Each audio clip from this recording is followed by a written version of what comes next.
नमस्कार दोस्तों, कौटिल्य बलरामपुर की यूट्यूब चैनल पर आप सभी का स्वागत है। हम लोग क्लास 8 की एनसीईआरटी की हिस्ट्री की बुक डिस्कस कर रहे हैं, जिसमें से आज हमको चैप्टर नंबर 5 डिस्कस करना है, जब जनता बगावत करती है 1857 और उसके बाद। इसके पिछले चैप्टर्स में हमने देखा, पढ़ा, समझा कि कैसे एक कंपनी व्यापार करने आती है, धीरे धीरे पूरे भारत की सत्ता पर काबिज हो जाती है। कैसे फिर वहाँ के लोग, वहाँ के किसान रैयतवाड़ी व्यवस्था से, जमींदारी बंदोबस्त से, महालवाड़ी बंदोबस्त से त्रस्त हो जाते हैं। कैसे आदिवासी इलाकों में इंटरफेरेंस होता है, आदिवासी लोग विद्रोह करते हैं। कैसे जबरदस्ती नील की खेती कराते हैं। यानी कुल मिला के दमनकारी व्यवस्था, दमनकारी शोषण उनका चलता रहता है। भारत के जनता का मुख्य बात यह है। तो लगातार जब किसी का शोषण होगा तो एक दिन विद्रोह की ज्वाला तो फूटेगी ही फूटेगी। तो चैप्टर उसी के बारे में है कि जब जनता बगावत करती है। ये तस्वीर बनी है। इस तस्वीर में सिपाही और किसान विद्रोह के लिए ताकत जुटाते हुए, यह 1857 में उत्तर भारत के मैदानों में फैल गया था। ये देखिए, विद्रोह हो रहा है। ठीक, जनता 1857 में बगावत कर देती है। ये देखिए, वही बात जो अभी हमने आपको बताई कि पिछले चैप्टर्स में हमने ईस्ट इंडिया कंपनी की नीतियों और जनता पर उसके प्रभावों के बारे में पढ़ा। इन नीतियों से राजाओं, रानियों, किसानों, जमींदारों, आदिवासियों, सिपाहियों सब पर तरह तरह से असर पड़े। हम ये भी देख चुके हैं कि जो नीतियां और कार्रवाइयां जनता के हित में नहीं होती या जो उनकी भावनाओं को ठेस पहुंचाती हैं, उनका लोग किस तरह से विरोध करते हैं। मसलन बिरसा मुंडा को देखा गया, नील विद्रोह देखा गया। ठीक, नवाबों की छिनती सत्ता, नवाब लोग भी परेशान थे। 18वीं सदी के मध्य से ही राजाओं और नवाबों की ताकत छिनने लगी थी। उनकी सत्ता और सम्मान दोनों खत्म होते जा रहे थे। बहुत सारे दरबारों में रेजिडेंट तैनात कर दिए गए थे। स्थानीय शासकों की स्वतंत्रता घटती जा रही थी। उनकी सेनाओं को भंग कर दिया गया था। उनके राजस्व वसूली के अधिकार व इलाके एक एक करके छीने जा रहे थे। बहुत सारे स्थानीय शासकों ने अपने हितों की रक्षा के लिए कंपनी के साथ बातचीत भी की।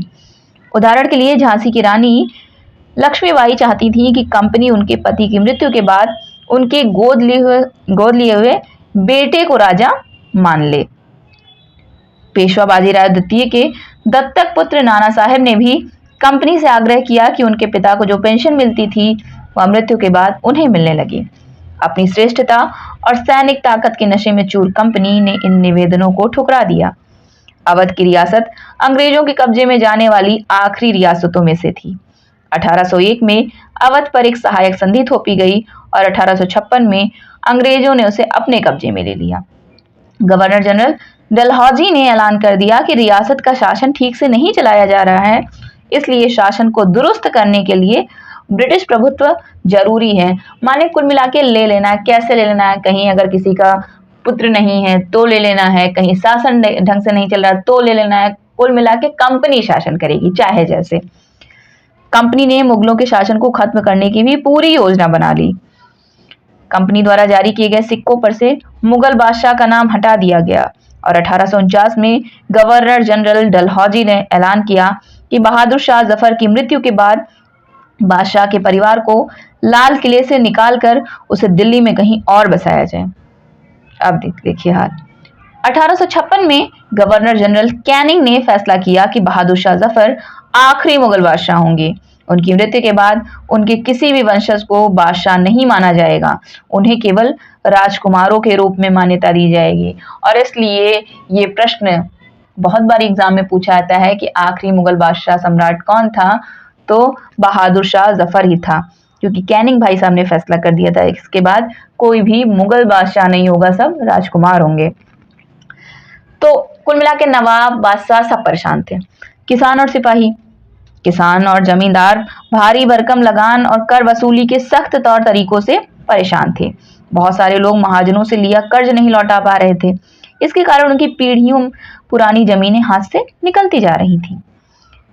कंपनी के तहत काम करने वाले भारतीय सिपाहियों के असंतोष की अपनी वजह थी। वे अपने वेतन, भत्तों और सेवा शर्तों के कारण परेशान थे। कई नए नियम उनकी धार्मिक भावनाओं और आस्थाओं को ठेस पहुंचाते थे। क्या आप जानते हैं कि उस जमाने में बहुत सारे लोग समुद्र पार नहीं जाना चाहते थे। उन्हें लगता था कि समुद्र यात्रा से उनका धर्म और जाति भ्रष्ट हो जाएंगे। जब 1824 में सिपाहियों को कंपनी की ओर से लड़ने के लिए समुद्र के रास्ते बर्मा जाने का आदेश मिला तो उन्होंने इस हुक्म को मानने से इनकार कर दिया। उन्हें जमीन के रास्ते से जाने में ऐतराज नहीं था। सरकार का हुक्म न मानने के कारण उन्हें सख्त सजा दी गई। क्योंकि यह मुद्दा अभी खत्म नहीं हुआ था, इसलिए 1856 में कंपनी को एक नया कानून बनाना पड़ा और इस कानून में साफ कहा गया था कि अगर कोई व्यक्ति कंपनी की सेना में नौकरी करेगा तो जरूरत पड़ने पर उसे समुद्र पार भी जाना पड़ सकता है।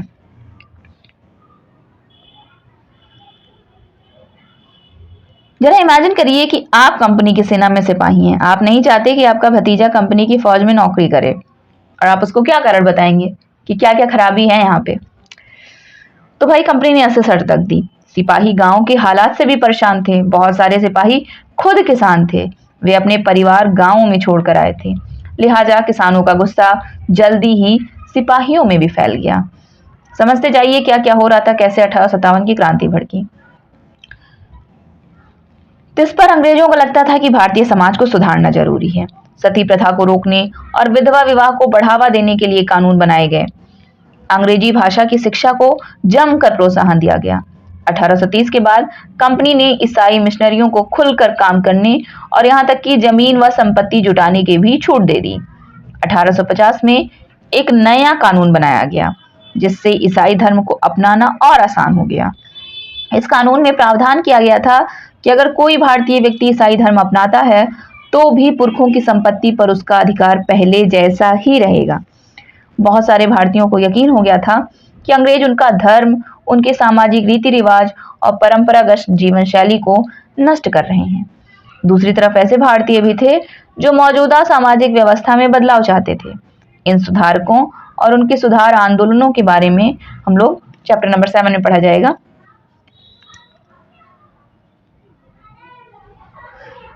ये देखिए, ये चित्र बना हुआ उत्तर भारत के बाजार में सिपाही लोग खबर और मतलब एक दूसरे से बता रहे हैं, क्या बता रहे हैं, कुछ खबर बता रहे हैं, क्या अफवाह बता रहे हैं, लेकिन दो लोग बातचीत कर रहे हैं उत्तर भारत में।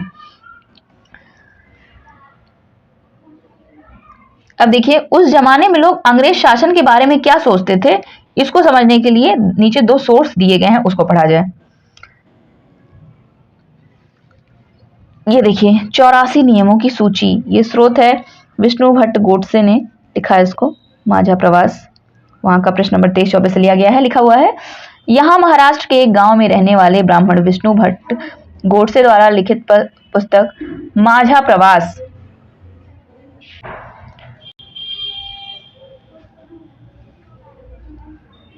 प्रवास के कुछ अंश दिए गए हैं। विष्णु भट्ट और उनके चाचा मथुरा में आयोजित किए जा रहे एक यज्ञ में भाग लेने के लिए निकले थे। विष्णु भट्ट लिखते हैं कि रास्ते में उनकी मुलाकात कुछ सिपाहियों से हुई जिन्होंने उन्हें सलाह दी कि वे वापस लौट जाएं क्योंकि 3 दिन के भीतर चारों तरफ कोहराम मच जाएगा। सिपाहियों ने जो कहा वो इस प्रकार था, अंग्रेज सरकार हिंदुओं और मुसलमानों के धर्म को नष्ट करने पर आमादा है। उन्होंने 84 नियमों की एक सूची बनाई है और कलकत्ता में सारे राजाओं और राजकुमारों की मौजूदगी में उसका ऐलान कर दिया है। सिपाहियों ने बताया कि राजा इन नियमों को मानने के लिए तैयार नहीं है। उन्होंने अंग्रेजों को घातक परिणाम की चेतावनी दी है। राजाओं ने कहा है, अगर ये नियम लागू किए गए तो भारी उथल पुथल मच जाएगी कि राजा भारी गुस्से में अपनी राजधानियों को लौट गए हैं। तमाम बड़े लोग योजनाएं बना रहे हैं। धर्म युद्ध के लिए तारीख तय कर ली गई थी और मेरठ छावनी से एक गुप्त योजना तैयार करके विभिन्न छावनियों में भेज दी गई थी। ये सिपाहियों ने बताया है। ये दूसरा सोर्स है। उस दौर की एक और झलक सूबेदार सीताराम पंडित के संस्मरण में मिलती है। सीताराम पांडे को 1812 में बंगाल नेटिव आर्मी में सिपाही के तौर पर भर्ती किया गया था। उन्होंने 48 साल तक नौकरी की और 1860 में वो सेवानिवृत्त हुए। उन्होंने बगावत को दबाने में अंग्रेजों की मदद की। हालांकि उनका बेटा भी विद्रोहियों के साथ था और अंग्रेजों ने उसे सीताराम की आंखों के सामने ही मार डाला था। अपने सेवानिवृत्ति के बाद उनके कमान अफसर नारगेट ने उन्हें अपने संस्मरण लिखने के लिए प्रेरित किया। सीताराम ने 1861 में अवधी भाषा में अपने संस्मरण लिखे जिनका नारगेट ने अंग्रेजी में अनुवाद किया और फ्रॉम सिपॉय टू सूबेदार यानी सिपाही से सूबेदार तक के नाम से प्रकाशित करवाया। सीताराम पांडे का जो संस्मरण है, देखिए क्या लिखा उन्होंने। मेरा मानना है कि अवध पर हुए कब्जे से सिपाहियों के भीतर गहरा अविश्वास भर गया था। वे सरकार के खिलाफ साजिशें रचने लगे थे। अवध के नवाब और दिल्ली बादशाह के नुमाइंदों को सेना की नब्ज जानने के लिए पूरे भारत में भेज दिया गया था। उन्होंने सिपाहियों की भावनाओं को और हवा दी। उन्होंने सिपाहियों को बताया कि विदेशियों ने बादशाह के साथ कितना बड़ा धोखा किया है। उन्होंने हजार झूठ गढ़ डाले और सिपाहियों को अपने मालिकों अंग्रेजों के खिलाफ बगावत करने के लिए उकसाया, ताकि दिल्ली में बादशाह को दोबारा गद्दी पर बिठाया जा सके। उनकी दलील थी कि अगर सिपाही मिलकर काम करें तो इन सुझावों पर अमल करें तो सेना ऐसा कर सकती है। ये देखिए एक चित्र बना हुआ है जिसमें मेरठ में सिपाही, जो विद्रोही सिपाही थे, अफसर पर हमला कर रहे हैं, उनके घरों में घुस जाते हैं, ये देखिए, और इमारतों में आग लगा देते हैं। ये चित्र है।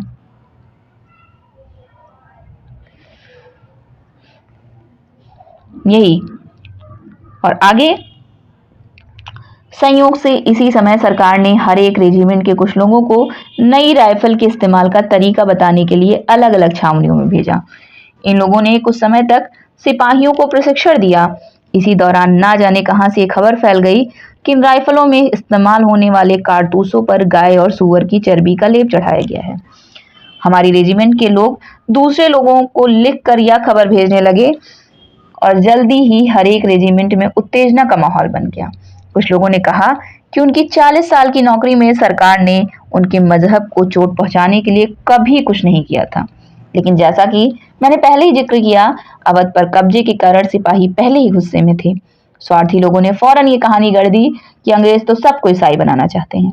इसलिए उन्होंने ऐसे कारतूस तैयार किए ताकि उन्हें इस्तेमाल करने से मुसलमान और हिंदू दोनों ही भ्रष्ट हो जाएं। कर्नल साहब का मानना था कि ये बेचैनी जो उन्हें भी साफ दिखाई दे रही थी, इस बार भी अपने आप खत्म हो जाएगी, और उन्होंने मुझे घर चले जाने की हिदायत दी। सोर्स से क्या समझ में आ रहा है कि ये जो लिखा गया है किसके पक्ष में लिखा गया है? सैनिक विद्रोह जब जन विद्रोह बन गया। सैनिक विद्रोह माने क्या होता है? जब सिपाही इकट्ठा होकर अपने सैनिक अफसरों का हुक्म मानने से इनकार कर देते हैं तो उसको विद्रोह ही बोला जाता है। ठीक। यद्यपि शासक और प्रजा के बीच संघर्ष कोई अनोखी बात नहीं होती, लेकिन कभी कभी ये संघर्ष इतने फैल जाते हैं कि राज्य की सत्ता छिन्न भिन्न हो जाती है। बहुत सारे लोग मानने लगे हैं कि उन सब का शत्रु एक है, इसलिए वे सभी कुछ करना चाहते हैं। इस तरह की स्थिति में हालात अपने हाथ में लेने के लिए लोगों को संगठित होना पड़ता है। उन्हें संचार, पहलकदमी और आत्मविश्वास का परिचय देना होता है। भारत के उत्तरी भागों में 1857 में ऐसी ही स्थिति पैदा हो गई थी। फतह और शासन के 100 साल बाद ईस्ट इंडिया कंपनी को एक भारी विद्रोह से जूझना पड़ रहा था। यह 1857 में शुरू हुई इस बगावत ने भारत में कंपनी का अस्तित्व ही खतरे में डाल दिया था।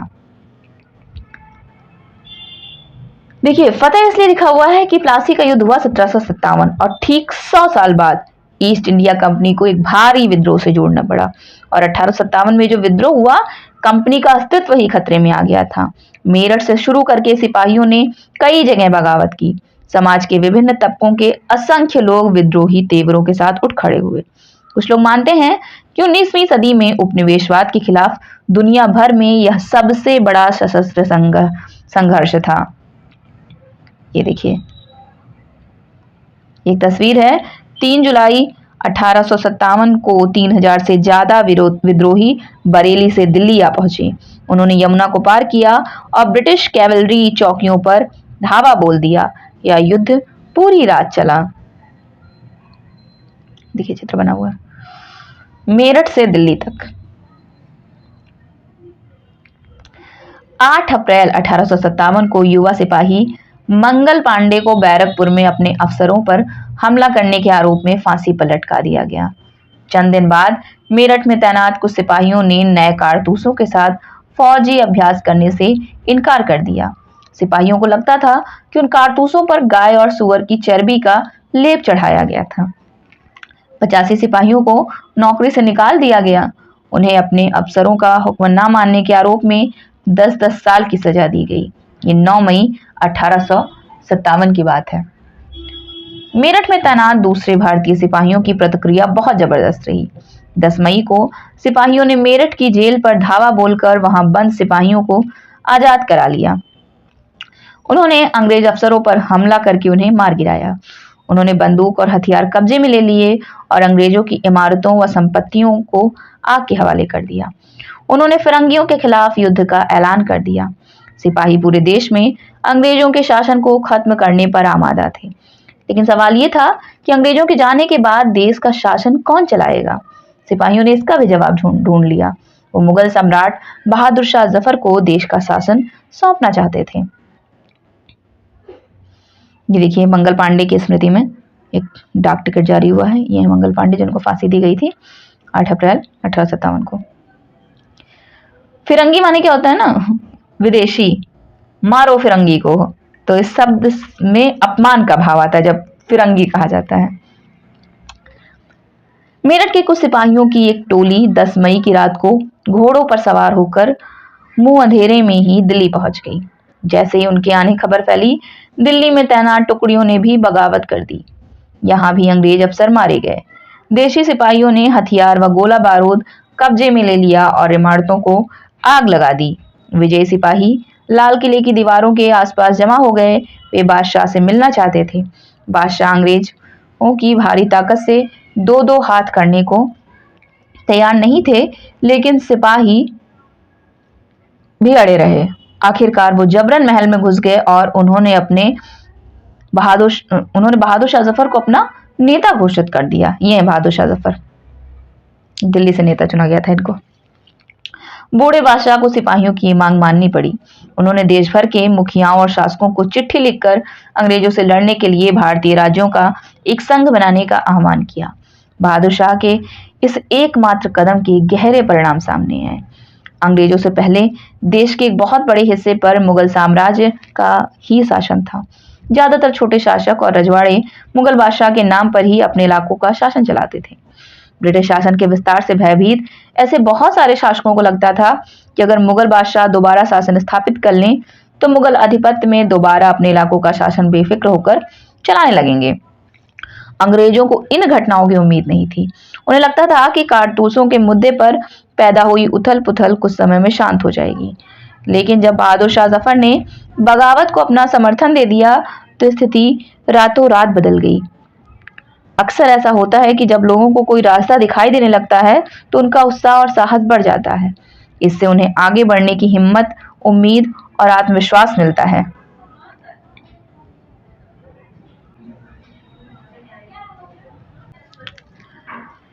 धीरे धीरे बगावत फैलने लगी। जब दिल्ली से अंग्रेजों के पैर उखड़ गए तो लगभग 1 सप्ताह तक कहीं कोई विद्रोह नहीं हुआ।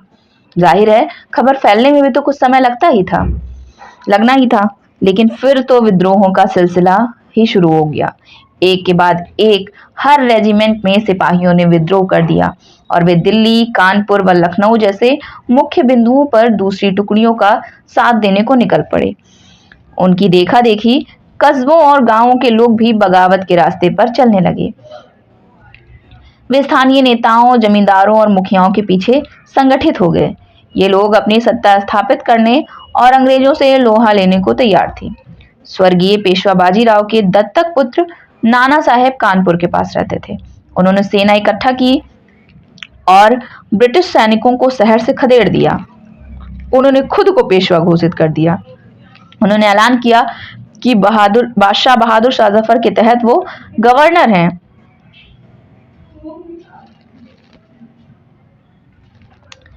देखिए, एक तस्वीर बनी हुई है।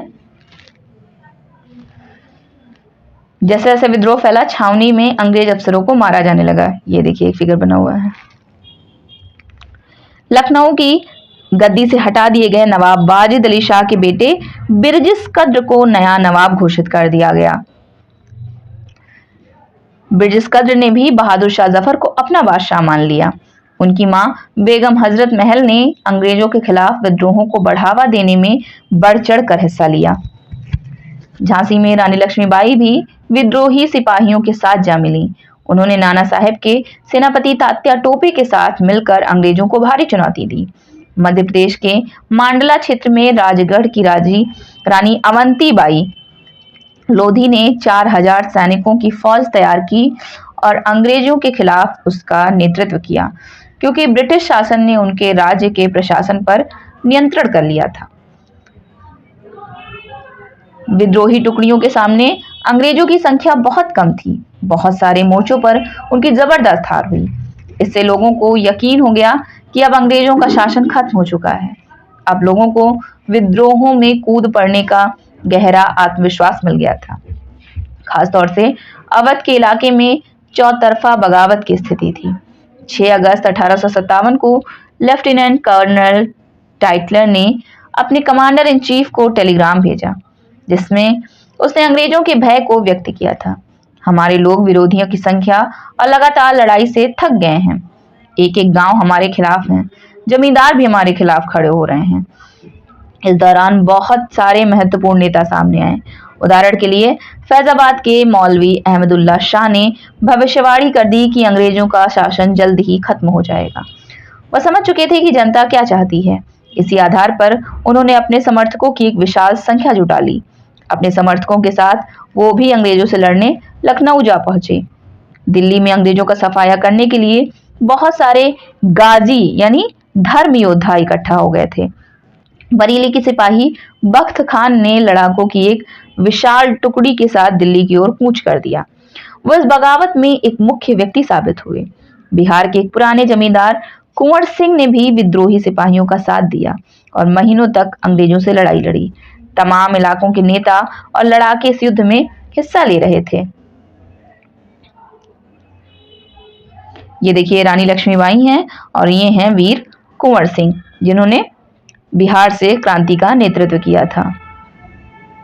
और ये चित्र है ब्रिटिश टुकड़ियां विद्रोहियों पर हमला करती है, जिन्होंने दिल्ली के लाल किले तथा सलीमगढ़ किले पर कब्जा किया हुआ था। ये ब्रिटिश सेना वाले भी हमला कर रहे थे, विद्रोह का जवाब दे रहे। ये लाल किला।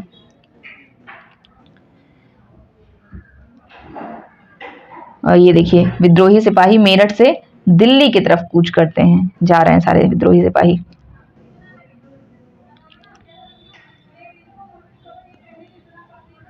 शुरू में अंग्रेजी सेनाओं को दिल्ली की भारी किलेबंदी को तोड़ने में मुश्किल हुई।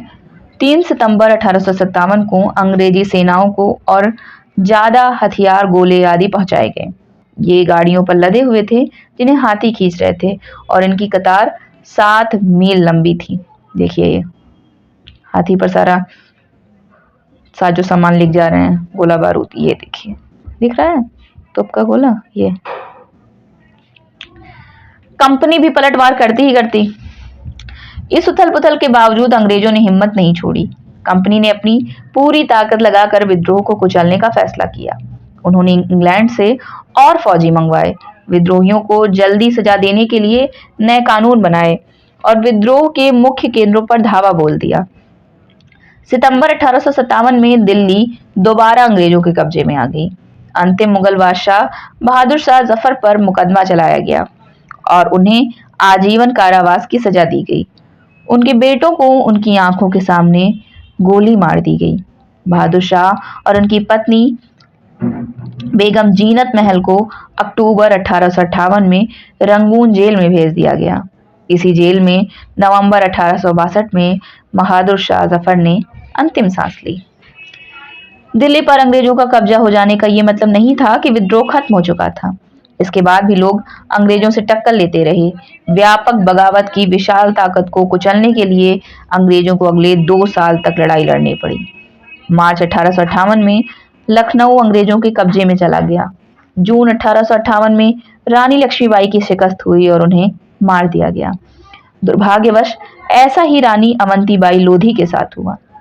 खेड़ी की शुरुआती विजय के बाद उन्होंने अपने आप को अंग्रेजी फौज से घिरा पाया और वो शहीद हो गईं। तात्या टोपे मध्य भारत के जंगलों में रहते हुए आदिवासियों और किसानों की सहायता से छापामार युद्ध चलाते रहे। देखिए तात्या टोपे की स्मृति में डाक टिकट जारी किया गया है। जिस तरह पहले अंग्रेजों के खिलाफ मिली सफलताओं से विद्रोहियों को उत्साह मिला था, उसी तरह विद्रोही ताकतों की हार से लोगों की हिम्मत टूटने लगी। बहुत सारे लोगों ने विद्रोहियों का साथ छोड़ दिया। अंग्रेजों ने भी लोगों का विश्वास जीतने के लिए हर संभव प्रयास किया। उन्होंने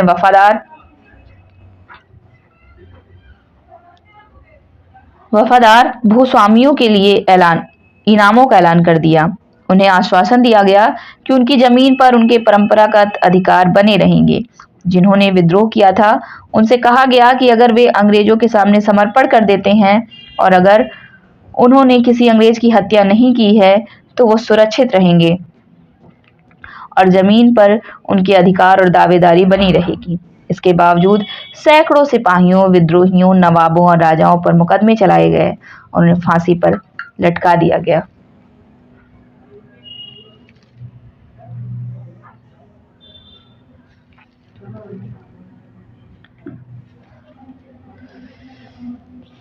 ये देखिए, अंग्रेजी टुकड़ियां दिल्ली में घुसने के लिए कश्मीरी गेट को बारूद से उड़ा देती हैं। ये बारूद से उड़ा दिया ये गेट, चित्र बना हुआ है। अंग्रेजी टुकड़ियां कानपुर के पास विद्रोहियों को पकड़ लेती हैं। अंग्रेजी सेना के अफसर, ध्यान से देखिए कि किस तरह कलाकार ने अंग्रेजी सिपाहियों को बहादुरी से विद्रोहियों पर धावा बोलते हुए दिखाया है। अब विद्रोह के बाद का साल कैसे गुजरा?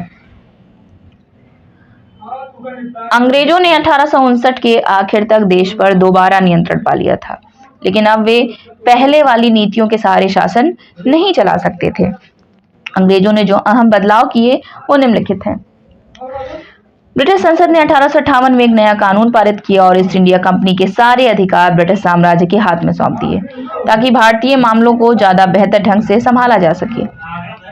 ब्रिटिश मंत्रिमंडल के एक सदस्य को भारत मंत्री के रूप में नियुक्त किया गया। उसे भारत के शासन से संबंधित मामलों को संभालने का जिम्मा सौंपा गया। उसे सलाह देने के लिए एक परिषद का गठन किया गया, जिसे इंडिया काउंसिल कहा जाता था। भारत के गवर्नर जनरल को वायसराय का ओहदा दिया गया। इस प्रकार उसे इंग्लैंड के राजा रानी का निजी प्रतिनिधि घोषित कर दिया गया। फलस्वरूप अंग्रेज सरकार ने भारत के शासन की जिम्मेदारी सीधे अपने हाथों में ले ली थी। दूसरा बदलाव क्या हुआ? देश के सभी शासकों को भरोसा दिया गया कि भविष्य में कभी भी उनके भू क्षेत्र पर कब्जा नहीं किया जाएगा।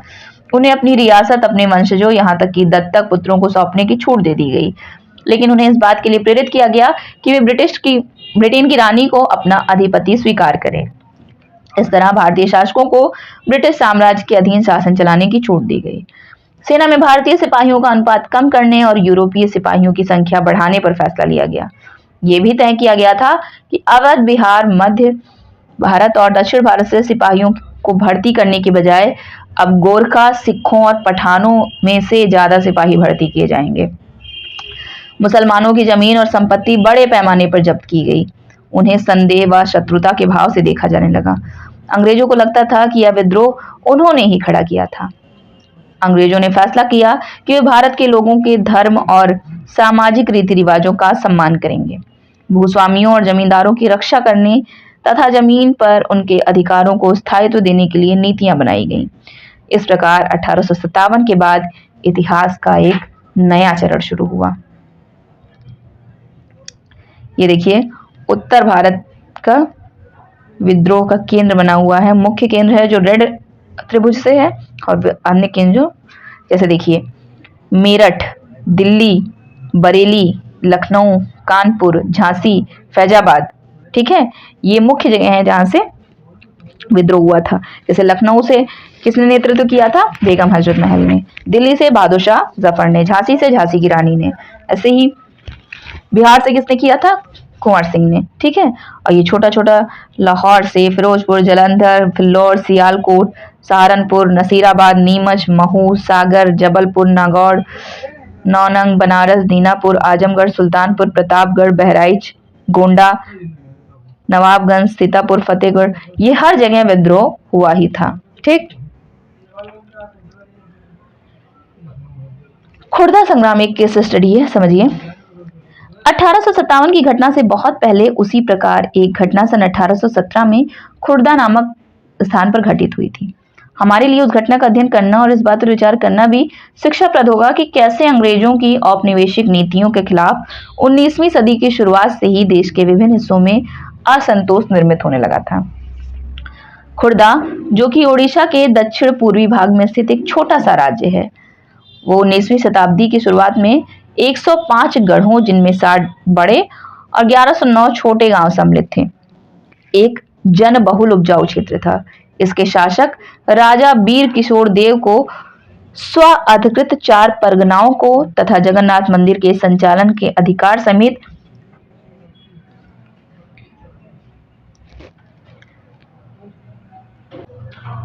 14 गढ़ जातों के प्रशासनिक उत्तरदायित्व को पूर्व में दबाव में आकर मराठाओं को सौंप देना पड़ा था।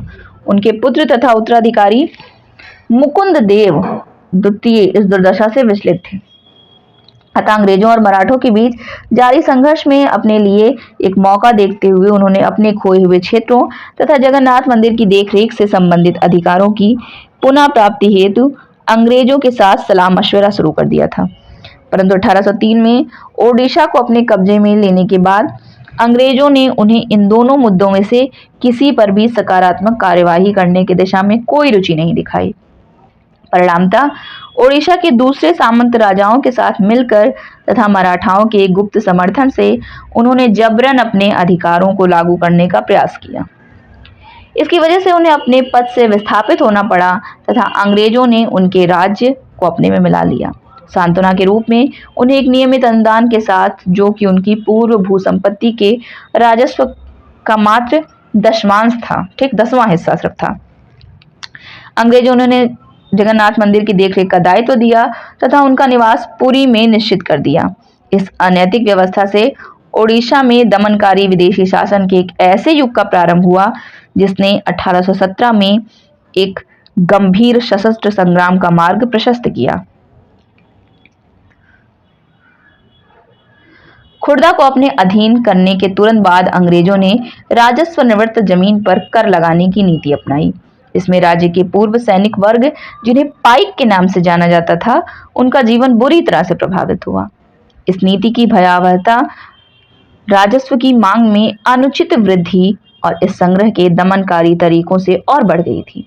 इस कार्यवाही के फलस्वरूप 1805 और 1817 के बीच में खुर्दा से बड़े पैमाने पर लोग जमीन छोड़कर चले गए।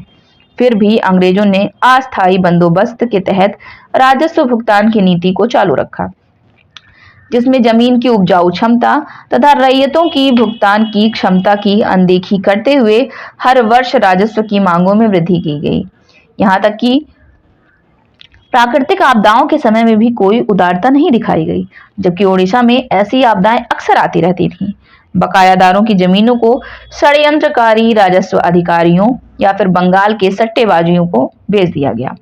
खुर्दा के विस्थापित राजा का वंशानुगत सेना नायक जगबंधु विद्याधर महापात्र भ्रमरवर राय, जिन्हें लोग बक्सी जगबंधु के नाम से जानते थे, वह ऐसे बेदखल हुए जमींदारों में से एक थे। व्यवहारिक रूप से एक भिखारी बन गए थे वो। अपने पैसे, अपने जैसे जमीन से बेदखल हुए लोगों की ओर से संघर्ष करने का निश्चय करने से पूर्व प्रायः 2 साल तक उन्होंने खुर्दा के लोगों के स्वैच्छिक दान से अपना गुजारा किया।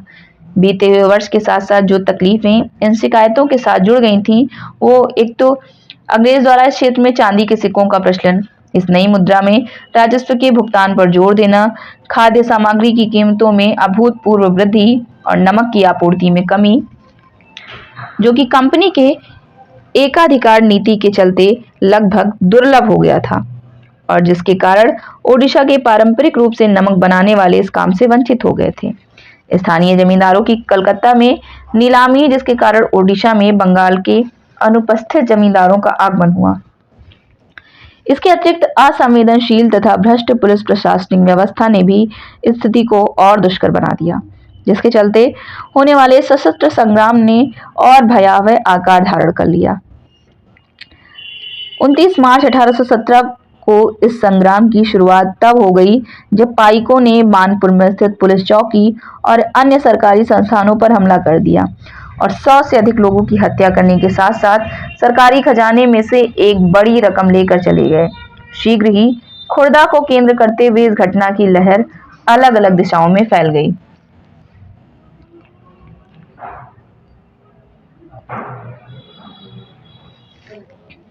उत्साह से भरपूर जमींदार और रैयत पाइकों के साथ मिल गए। जो उनके साथ नहीं मिले उन्हें प्रताड़ित किया गया। एक कर मत दो अभियान भी शुरू किया गया। अंग्रेजों ने पाइकों को उनके जमे हुए स्थान से हटाने की कोशिश की, परंतु असफल रहे। 14 अप्रैल 1817 को बक्सी जगबंधु ने 5 से 10,000 पाइकों और कंध जनजाति की योद्धाओं की अगवाही कर पुरी को कब्जे में ले लिया और मुकुंद देव द्वितीय को उनकी झिझक के बावजूद राजा घोषित कर दिया। जगन्नाथ मंदिर के पुजारियों ने भी पाइकों को अपना भरपूर समर्थन प्रदान। स्थिति को हाथ से निकलते हुए देख अंग्रेजों ने मार्शल लॉ लागू कर दिया। जल्द ही घोषित राजा पकड़े गए और उन्हें उनके पुत्र सहित कटक में कारावास दे दिया गया। बक्सी ने अपने करीबी सहयोगी कृष्णचंद्र भ्रमरवर राय के साथ मिलकर कटक और खुर्दा के बीच यातायात के सारे माध्यम को काटने का प्रयास किया।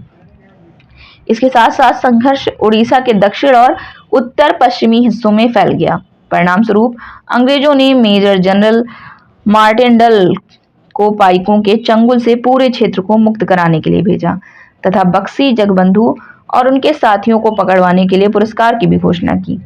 इस प्रकार जो सामरिक कार्रवाई चली उसमें सैकड़ों पाइक मारे गए, कई घने जंगलों में चले गए और अन्य सामूहिक क्षमा योजना के तहत अपने घरों में लौट गए।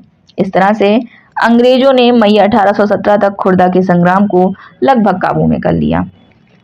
परंतु खुर्दा के बाहरी क्षेत्रों में बक्सी जगबंधु ने कुजंग के राजा जैसे सहयोगी की मदद से और पाइकों को उनके प्रति अटूट निष्ठा के कारण इस संघर्ष को मई 1825 तक जारी रखा, जब उन्होंने अंग्रेजों के सामने आत्मसमर्पण कर दिया।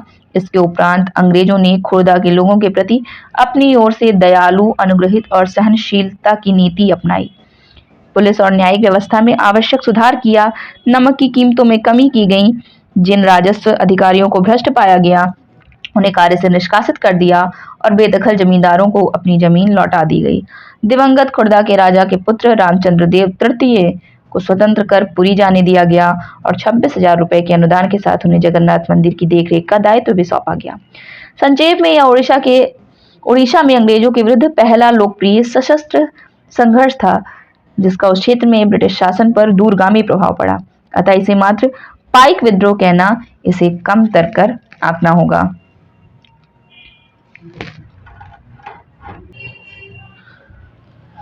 और दूसरी जगह क्या हो रहा था, जब 1857 में भारत में विद्रोह फैला उसी समय चीन के दक्षिणी भागों में भी एक विशाल जन विद्रोह पैदा हो रहा था। ये विद्रोह 1850 में शुरू हुआ और 1860 के मध्य में जाकर खत्म हुआ। हांग जिकुआ के नेतृत्व में हजारों मेहनतकश गरीब लोगों ने परम शांति के स्वर्गिक साम्राज्य की स्थापना के लिए लड़ाई लड़ी। इस विद्रोह को ताइपिंग विद्रोह के नाम से जाना जाता है। हांग जिकुआंग ने धर्मांतरण करके ईसाई धर्म अपना लिया था और वह कन्फ्यूशियसवाद और बौद्ध आदि परंपरागत चीनी धर्मों के खिलाफ थे। ताइपिंग के विद्रोही एक ऐसे साम्राज्य की स्थापना करना चाहते थे जहां ईसाई धर्म को माना जाएगा, जहां किसी के पास निजी संपत्ति नहीं होगी, जहां सामाजिक वर्गों और स्त्री पुरुष के बीच कोई भेद नहीं होगा, जहां अफीम, तंबाकू, शराब के सेवन, जुए, वेश्यावृत्ति और गुलामी पर पाबंदी होगी। चीन में तैनात अंग्रेज और फ्रांसीसी सेनाओं ने ताइपिंग विद्रोह को दबाने के लिए किंग साम्राज्य के बादशाह को काफी मदद करी थी। कमोबेश वही उसी तरह का विद्रोह हर जगह हो रहा था। ठीक, तो ये रहा चैप्टर कि विद्रोह कैसे हुआ, विद्रोह के बाद क्या परिणाम हुए। आप इसको इसका अभ्यास प्रश्न जरूर कर लीजिएगा। ठीक है, देखिए चित्र बना हुआ है, लखनऊ रेजिडेंसी के खंडहर बने हुए हैं। जब 1857 में विद्रोही टुकड़ियों ने रेजिडेंसी को कब्जे में ले लिया, बहुत सारी अंग्रेज औरतों, मर्दों और बच्चों ने रेजिडेंसी की इमारतों में पनाह ली थी। विद्रोहियों ने इस पूरे परिसर को घेर कर उन पर गोलों से हमला किया। इस तरह के गोले से अवध के चीफ कमिश्नर हेनरी लॉरेंस की भी मौत हो गई थी। हेनरी लॉरेंस जिस कमरे में मरे वो इस चित्र में दिखाई दे रहा है। और गौर से देखें कि इमारतों पर बीते दौर के निशान किस तरह से बचे रह जाते हैं। ये देखिए, खंडहर भी बहुत कुछ कहता है। ठीक, बाकी आप इसका अभ्यास प्रश्न जरूर कर लीजिएगा। कि 1857 की बगावत के बाद अंग्रेजों ने अपनी नीतियां किस तरह से बदली और भी सारे अभ्यास प्रश्न। इसके बाद हम लोग अगला चैप्टर डिस्कस करेंगे। बहुत बहुत धन्यवाद।